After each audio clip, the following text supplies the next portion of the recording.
સુરત જિલ્લા ચૂંટણી તંત્ર દ્વારા લોકસભા ચૂંટણીને લઈને ઈવીએમ અને વીવીપીએટીનું પ્રથમ કોમ્પ્યુટરાઇઝ રેન્ડમાઇઝેશન કરવામાં આવ્યું છે।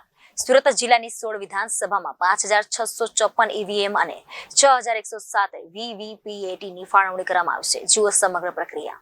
સુરત જિલ્લા સેવા સદન ખાતે જિલ્લા ચૂંટણી અધિકારી ડોક્ટર સૌરભ પારધીની ઉપસ્થિતિમાં ઈવીએમ અને વીવીપીએટીનું પ્રથમ કોમ્પ્યુટરાઇઝ રેન્ડમાઇઝેશન કરવામાં આવ્યું હતું। 2 દિવસમાં સુરત જિલ્લાની 16 વિધાનસભામાં કુલ 4530 મતદાન મથક માટે ફર્સ્ટ રેન્ડમાઇઝેશન દ્વારા 5654 ઈવીએમ અને 6107 વીવીપીએટીની ફાળવણી કરવામાં આવશે।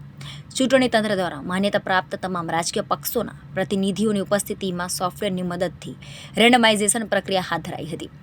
તંત્ર દ્વારા તેની યાદી પણ તમામ પક્ષને સોંપવામાં આવશે। રેન્ડમાઇઝ કરાયેલા ઈવીએમ જિલ્લાની તમામ વિધાનસભાના એઆરઓને સુપરત કરવામાં આવશે। તેમજ આ ઈવીએમ જે તે વિધાનસભાના નિયત અધિકારીઓ દ્વારા સ્ટ્રોંગ રૂમમાં સંગ્રહ કરવામાં આવશે। ચૂંટણીના અનુસંધાને જ્યારે આચારસંહિતા અમલમાં છે ત્યારે હવે જે ચૂંટણીલક્ષી જેટલી પણ કામગીરીઓ છે એ પૂરજોશમાં સુરત જિલ્લામાં ચાલી રહ્યું છે। આના ભાગરૂપે જ ગઈકાલે આપણે પોલિટિકલ પાર્ટીઝની હાજરીમાં ઈવીએમ મશીન્સનું રેન્ડમાઇઝેશન કર્યું અને જે તે એસેમ્બલી સેગમેન્ટમાં 16 એસેમ્બલી સેગમેન્ટ આપણા સુરત જિલ્લાને લાગુ પડે છે।